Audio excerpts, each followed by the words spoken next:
মানেন না মানেন দেখার দরকার নেই, কিন্তু পরম বৈষ্ণবের চরণে যদি সম্মান প্রদান করেন তাহলে জানবেন ওই সম্মান সরাসরি গোবিন্দ চরণে চলে যাবে। আর এ জগতে এই বিশ্ব ব্রহ্মাণ্ডের শ্রেষ্ঠ বৈষ্ণবের আচরণ দেখিয়েছিলেন আমার শচীনন্দন নিমাই। বৈষ্ণবের চূড়ামণি যদি ধরতে হয় আমার নিমাই, ভগবানের সার যদি ধরতে হয় আমার নিমাই, সমাজ সংস্কারক গণের মধ্যে যদি শ্রেষ্ঠ হতে হয় সেখানেও আমার নিমাই, আর পরম ব্রহ্ম যদি কাউকে বলতে হয় সেটাও আমার নিমাই। তাই নিমাইকে বাদ দিয়ে কোনো কথা হবে না। তাই মায়েরা আজকে চলুন সবাই মিলে একটু, সবাই মিলে কিন্তু মন প্রাণ দিয়ে, গতকাল 24 ঘন্টায় কীর্তন শুনলেন, আর আজকেও তো 24 ঘন্টা হতে যাবে, তো আমার পরেই তো রাস হবে। আর রাস মানেই তো আপনাদের কি, রাস মানে কি আর কান্নাকাটি হবে? রাস মানেই তো একবারে মারাত্মক ব্যাপার, যত আনন্দ, যত কোমর দুলিয়ে গান হবে এইবার নাচে রাসলীলায়। তাই একটুখানি ভাবের গান বাজনা গেয়ে নেই, চলুন। ভজ গৌরাঙ্গ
হাতে তালি দিতে হবে সুন্দর করে। দেখুন মা, আসতে আমরা কিন্তু প্রত্যেকেই 3টে করে গুণ নিয়ে কিন্তু জন্ম নিয়েছি, 3খানা করে গুণ। এবার যার মনের মধ্যে 3টে গুণের, এই যে সত্যগুণ, রজগুণ, তমগুণ, যে সাত্ত্বিক গুণের অধিকারী হবে তিনি কেমন হবেন, আর যিনি রাজস্বিক গুণের অধিকারী হবেন তিনি কেমন হবেন, আর যিনি তামসিক গুণের অধিকারী তার আচরণ কেমন হবে একটুখানি বললি। যেমন একটা শিশু আর একটা বৃদ্ধ, আমরা সাধারণভাবে বলে ফেলি একটা বুড়ো বয়সে যদি কেউ কিছু দুটো কথা বাজে বাজে বলে, আমরা সব এমনি বলি না যে বয়স্ক মানুষ মানে শিশুর সমান, ও অত কথা ধরতে নেই বলি। কিন্তু শোনেন, একটা বৃদ্ধ একটা শিশু কোনোদিন এক হতে পারে না, এটা আমরা গায়ে চড়ে বললেও সেটা কোনোদিন এক নয়। শিশু শিশুই থাকে, আর 80 বছরের বৃদ্ধটা বৃদ্ধই হয়। সেটা শিশুর মনের সঙ্গে তার আবেগের সঙ্গে কোনোদিন মিলবে না। তোমার কাছে যদি একটা 5 বছরের শিশু দাঁড়িয়ে থাকে, তার মুখের হাসি আর 90 বছরের বয়স্ক মা বাবার মুখের হাসি, দুটোর হাসির কিন্তু রসের পার্থক্য হয়ে যায়। এই শিশুকালটাকে বলা হচ্ছে সাত্ত্বিক গুণের রস, আর যৌবনকালটাকে বলা হচ্ছে রাজস্বিক গুণ সম্পন্ন, আর বৃদ্ধ বয়সটাকে বলা হচ্ছে তামসিক গুণ সম্পন্ন। তাহলে তামসিক আর সাত্ত্বিক দুটো গুণ কিন্তু এক নয়। একটা 80-90 বছরের বয়স্ক ভদ্র মহিলাই হোক আর ভদ্রলোক হোক, তার মনের মধ্যে যে জটিলতা দেখা দেবে সরলতার মধ্যেও, সেটা 5 বছরের শিশুর মধ্যে কিন্তু দেখা দেবে না। তুমি 90 বছরের বয়স্ক মানুষটাকে শিশু বলে চালিয়ে দেবে, কিন্তু তার যদি 5টা বেটা হয়, তখন এই 5টা বেটার কাছ থেকে খবর নিয়ে দেখলে বুঝতে পারবো ওই 90 বছরের বয়স্কটা কত জটিল। দেখা যাবে তার ছোট ছেলেকে এত ভালোবাসে, বাকি 4টে ছেলেকে খালে ফেলে দিচ্ছে। তাহলে এগুলো হচ্ছে অনেক রকম বিচার বিশ্লেষণে দেখা যায় আসতে। তাহলে এই যে 80 বছরের মানুষগুলোর মধ্যে তামসিক গুণ সম্পন্ন দেখা যায়, তার কারণ হচ্ছে যখন তুমি বয়স বেড়ে যাবে, যখন তোমার বার্ধক্য এসে যাবে জীবনে, তখন তোমার মধ্যে আলস্য ভাব এসে যাবে, যেটাকে বলা হচ্ছে তামসিক। আর যৌবন বয়সটা হচ্ছে তোমার রাজসিক, আর একেবারে শিশুকাল যেটা থাকবে সেটাকে বলা হচ্ছে সাত্বিক গুণ সম্পন্ন। এবার সাত্বিক গুণকে আসতে বাবা মায়েরা এই তত্ত্বগুলো একটু উপলব্ধি করবে। সাত্বিক গুণকে যদি শিশুকাল থেকে বৃদ্ধকাল পর্যন্ত গড়িয়ে নিয়ে যেতে হয়, তাহলে তোমাকে কতগুলো পথ অবলম্বন করতে হবে। তুমি সারা জীবন সাত্বিক গুণের অধিকারী হতে পারো, তোমাকে দুটো জিনিসের উপরে সচেতন হতে হবে। এক, তুমি যে খাদ্য গ্রহণ করবে সেই খাবারটার উপরে সচেতন হতে হবে, আর তুমি যে ভাবনা চিন্তা নিয়ে 24 ঘন্টা কাটাবে সেই ভাবনা চিন্তার উপরে তোমাকে যথেষ্ট সচেতন হতে হবে। তুমি যেটা খাচ্ছ, অনেকে বলে বাবা নিরামিষ না খেলে কি ওই ভগবানের নাম নেওয়া যায় না? আবার অনেকে প্রশ্ন করে যে নিরামিষ না নিলে কি তুলসী মালা গলায় নেওয়া যায় না? নবদ্বীপে আমি যাবো, বৃন্দাবনে যাবো, দ্বারকায় যাবো, আমি তো মাছ মাংস খাই, তাহলে নবদ্বীপ যাওয়া যাবে, মন্দিরে ওঠা যাবে, বাবাজিদের প্রণাম করা যাবে, বৃন্দাবনে গেলে আমি মহারাজজিকে প্রণাম করবো, কিন্তু আমি তো নিরামিষ খাই না, তাহলে হবে? শোনেন একটা কথা বলি, নিরামিষ আর আমিষ এই দুটো খাদ্য আমাদের শরীরে দুই রকম ভাবে গুণ প্রদান করে। তুমি যদি মাছ মাংস আহার করো তাহলে তোমার সাত্বিক গুণটা দমন হয়ে গিয়ে রাজসিক গুণটা বেড়ে যাবে, আর যখনই তোমার রাজসিক গুণ বেড়ে যাবে তখন তুমি চোখ দিয়ে যেটা দেখবে সেটা তোমার রাজসিক ভাবাপন্ন হয়ে উঠবে, কান দিয়ে যেটা শুনবে সেটা রাজসিক শব্দ তুমি গ্রহণ করবে। যেমন একটা কথা বলে দিই, প্রমাণ হয়ে যাবে। একজন 100 ভদ্রলোক আর ভক্ত লোক যখন রাস্তা দিয়ে যায়, 10টা ব্যক্তি যদি গালিগালাজ করে, দেখবেন সাত্বিক গুণ ব্যক্তির কানে গালিগালাজের শব্দ হৃদয় পর্যন্ত পৌঁছাবে না, কিন্তু যিনি রাজসিক গুণ সম্পন্ন ব্যক্তি হবে তার কাছে টপ টপাস করে কিন্তু গালিগালাজটা চলে আসবে, আর জানা গালিগালাজ শুনবে সঙ্গে সঙ্গে সে গরম হয়ে গিয়ে তাকে মারতে তৈরি যাবে। এটাকে বলে রাজসিক গুণ সম্পন্ন।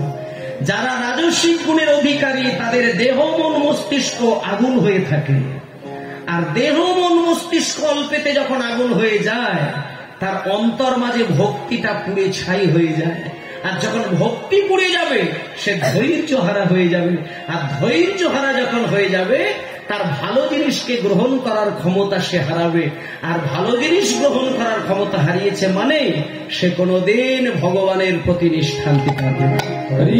এটাই গৌতমানন্দে হরি বল।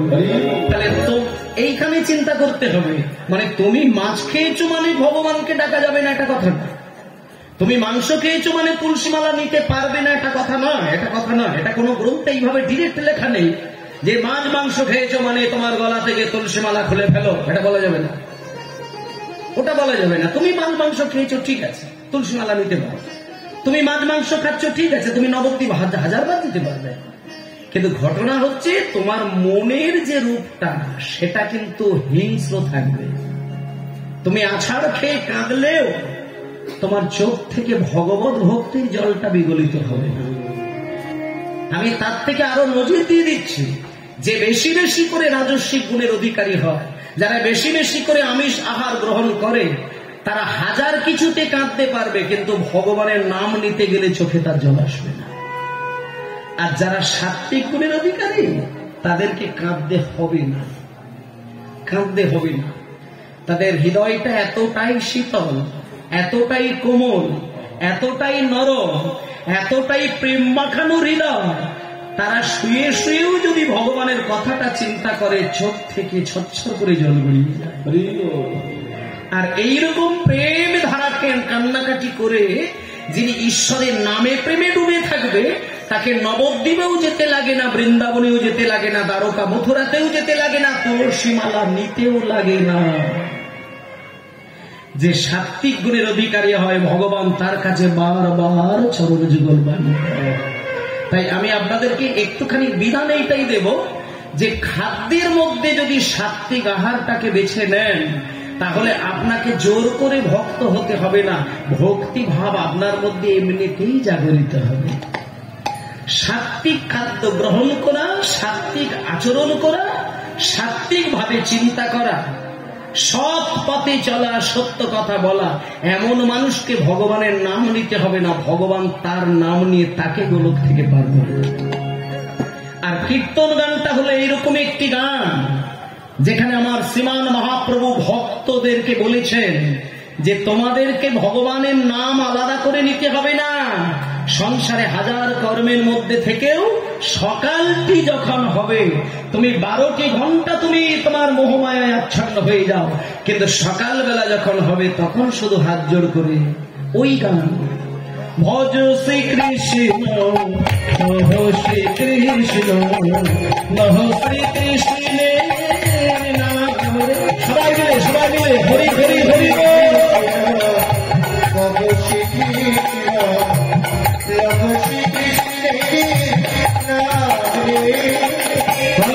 শ্রীকৃষ্ণ লহ শ্রীকৃষ্ণ কহ শ্রীকৃষ্ণের নাম রে।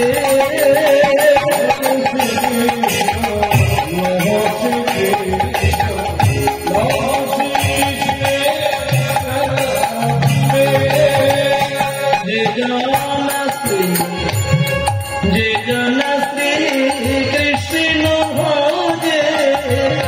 এই তো কি বললো মা, আস্তে কানাই বাবা, কতাল ঠোকার আগে বারবার দেখবি। মায়েরা বলছে যে জন শ্রী কৃষ্ণ ভজে সে হয় আমার প্রাণ। মানে তুমি কৃষ্ণ বলতে গিয়ে কাঁদছ অথচ গৌরকে পাবে না, সম্ভব নয়। যে কৃষ্ণ বলে কাঁদে গৌর তো এমনিতেই বলে দিয়েছে। যারা কৃষ্ণ বলে কাঁদে সুতরাং সে কৃষ্ণের সন্ধানটা জানে। আমি তার কাছে গিয়ে তাকে জিজ্ঞেস করবো আমার প্রাণ কৃষ্ণ কোথায়। তাই জন্য পরের লাইনে বলে দিলেন যে জন শ্রী কৃষ্ণ ভজে সে হয় আমার প্রাণ রে। হরি হরি বল।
শ্রী গুরু নিতাই গৌর প্রেমানন্দে হরি বল। হ্যাঁ, তাহলে খুব সুন্দরভাবে আমাদের দেখা হলো যে মানুষ তিনখানা গুণকে নিয়ে মেনটেন করে চলতে হয়। তার মধ্যে আমি কোন গুণের ব্যক্তি